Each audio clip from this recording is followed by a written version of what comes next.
Hi, everyone. Welcome to Zines for Healing.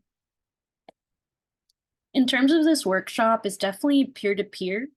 I would go more into depth about these approaches, but since everyone's a little bit more aware of what goes into these, I won't be taking that route as much.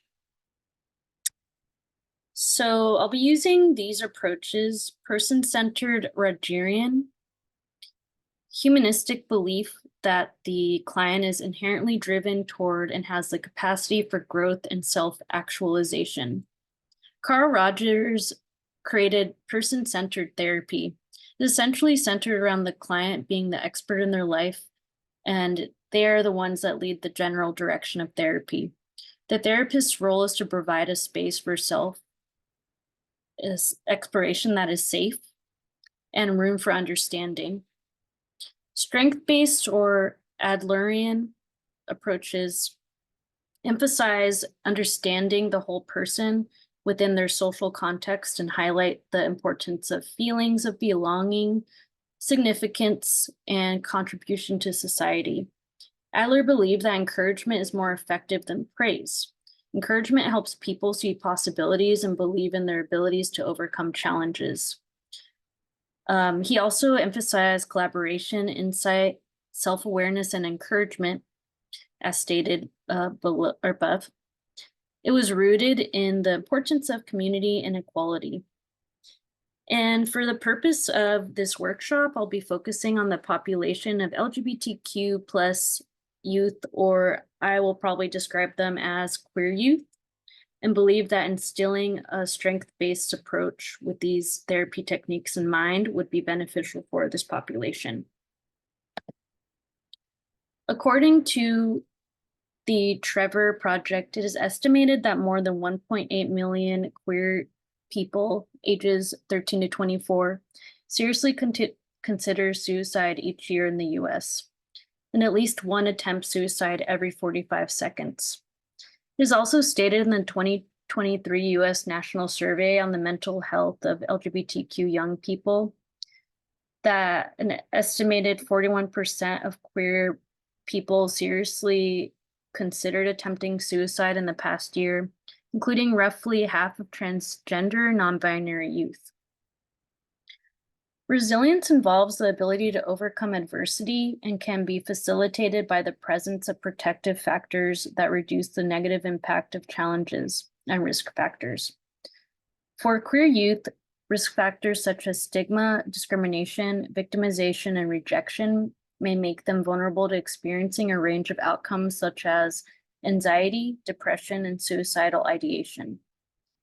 However, the presence of known protective factors can interact with risk factors to facilitate resilience.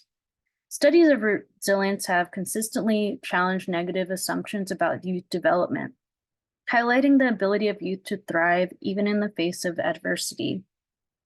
So these protective factors can look like support from a strong community with adults and peers alike, gender-affirming care, resources for sexual exploration, and strength-based approaches in therapy. And this is a scale just from the risk factors to protective factors.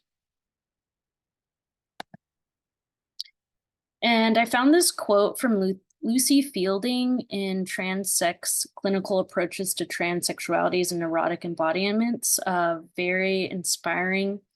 And I just heavily agreed with it because it showed just a really good example of how cis society views queer people versus how queer people view queer people. So on a more anecdotal level, I'm struck by how many workshops and gender affirmative care I've witnessed are dominated by long discussions of discrimination, stigma, and oppression. To listen to cis folks talk about trans experiencing is to get the idea that we are a sad, troubled population. When asked during a podcast interview why she focuses on serving trans communities, for example, one cis clinician describes trans folks as these poor people. These people are really struggling so much. I just find it amazing that our society is still giving them such a hard time as a whole population. While I and most other trans folks can report numerous experiences of minority stress, this does not represent the whole or even the majority of our experiencing of self and community. So what is a zine? A brief history. Short for magazine, zines are created and self-published by an individual or a group of people. Zines aren't for profit. Zines are vehicles to make art, to engage with the community or subculture, and to elevate voices that otherwise don't get heard. They allow people to connect, to ask questions, to stay up to date on events, or to spread awareness of issues. For this reason, zines have been particularly popular in feminist, punk, and queer circles that are generally anti-establishment or anti-capitalist. So here are some examples, but beforehand, I just wanted to read from Joey Gray, creator of Hardy. He emphasized that queer zines during the 1980s and 1990s were so much more than just queer creative content. They were acts of protest, of activism, of preservations and communication. During the 80s, this means that at the height of the AIDS epidemic, when the US government wouldn't so much as publicly acknowledge the crisis, queer people made zines.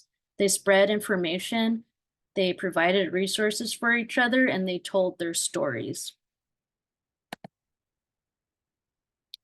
So these are two examples. The first, which I apologize for going too quick, was according to Erica Davies at Out History, Vice Versa was North America's first lesbian zine.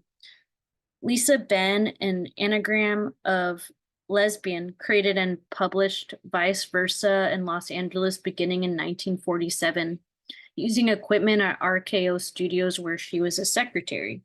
Davies describes the zine as a forerunner for gay American publications, providing a more wide-ranging audience with upbeat stories, editorials, book reviews, and a letter to entertain and inspire readers to perpetrate the existence of gay editorials and preserve the pleasure of their lifestyle. This second example right here, I pulled from the Queer Zine Archive Project. It was created in 2003 and has an archive of queer zines that date back to the 70s. I'll include a link to that in my references. This current one is from 2008. Okay, and here's the Zine of Me. I will play that for you. Hello, everyone. Welcome to my YouTube channel. Just kidding. Welcome to the Zine of Me workshop. For your materials, you'll need a blank piece of paper, 8 by 5 by 11, just a very standard piece of paper, pair of scissors, and a glue stick. Okay, so we're going to take the piece of paper, we're going to fold it vertically first.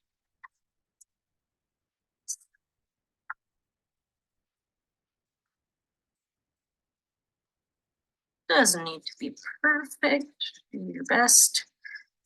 We're going to really emphasize that crease.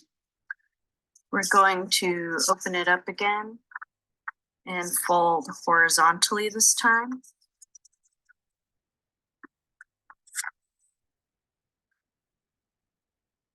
And then open it up once again. Right now we have like 4 boxes. We're going to take at the crease to the center line, we're going to fold each side of the paper inwards towards itself. So like this.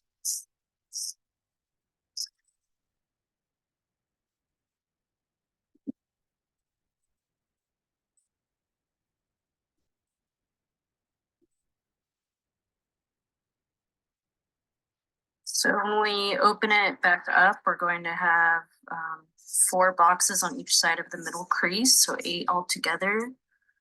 And then here's where the scissors come in. We're going to fold it back in half vertically. And then from here, part of my scissors, they have been through a lot. From here, we're going to cut from the outside fold center, like that little crease in the middle. We're going to cut right to that middle crease. So let's make sure we refine where our crease is.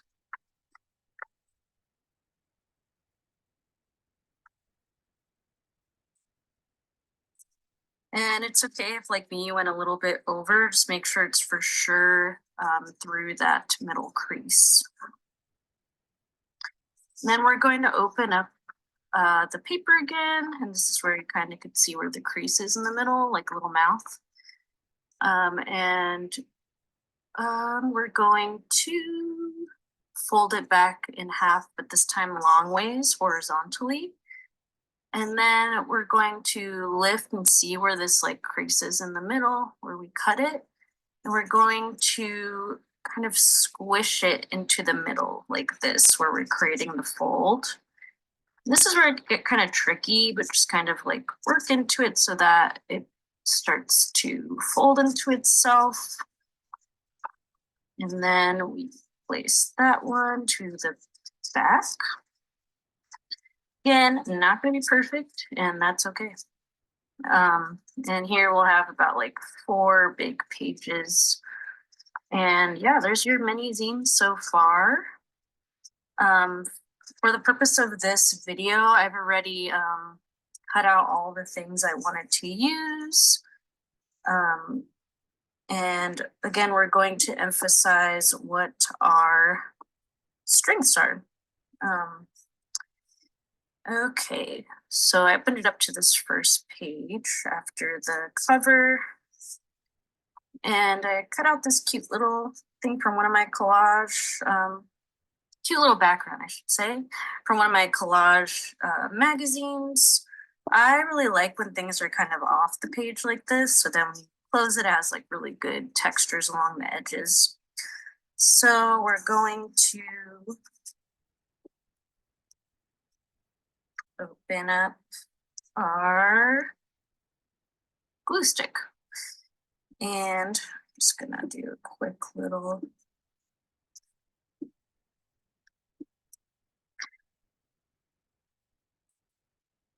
just put that right there. I'm gonna start with my name.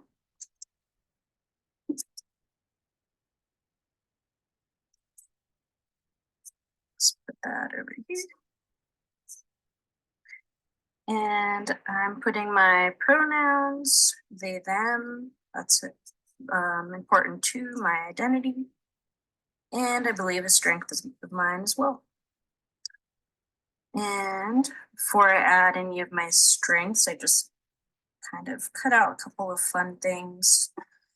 I found these really fun. Hot air balloons. For me, they represent kind of like exploration, dreams in the future, just feeling kind of open and airy. And going into that, I wrote open as my first strength. I'm just gonna, for me, I'm okay with getting messy. It's kind of the fun of making these things, kind of the imperfection of it, and just kind of letting yourself go. Put down open, put down vulnerable. To me, that is a big strength of mine that I've learned to develop over the years. Putting down passionate. I've just felt like I've been very passionate my whole life about not only the arts, but just like having a direction of where I'm going and just being flexible in that. Loving, definitely feel like I'm loving of myself and the people around me. And kind of like my main thing that I really like felt very motivated by to like center this around was this little teddy bear that created. It kind of created a little narrative for him. He's like in the woods, he's among the flowers and warm sunshine, just really representing that like vulnerable, vulnerable part of myself. And just like for me, he's very resilient, being a little teddy bear in the woods. Then lastly, I'm going to bring him to life a little bit. I made this little bow to place on him. Just cute. And last, got some googly eyes laying around. So just gonna put those right here. He's real open-eyed. And there you go. Just a little like first page. I feel like this is a pretty good introduction page. This will close. I'm okay with like, again, having creases, having things like hanging off the side. It's really up to you. And yeah, I'm really looking forward to discussion and if y'all decide to create your own zine and what that looks like for you. And thanks so much. Hopefully you enjoyed this. Hello. Okay, so for discussion questions, if you were to add more prompts to your Zine of Me, what would you include? What themes would you want to explore? What are your strengths that you would add to your own Zine of Me? What populations can you see using zines as a form of narrative rewriting, and how? Any other thoughts or feelings towards this workshop? And again, thank you everybody for viewing this, with your patience, with the stumbling of words, and yes, the uhs and the ums and the, all the things in my video. And here are my references. Again, I'm looking forward to the discussions with you. Thank you.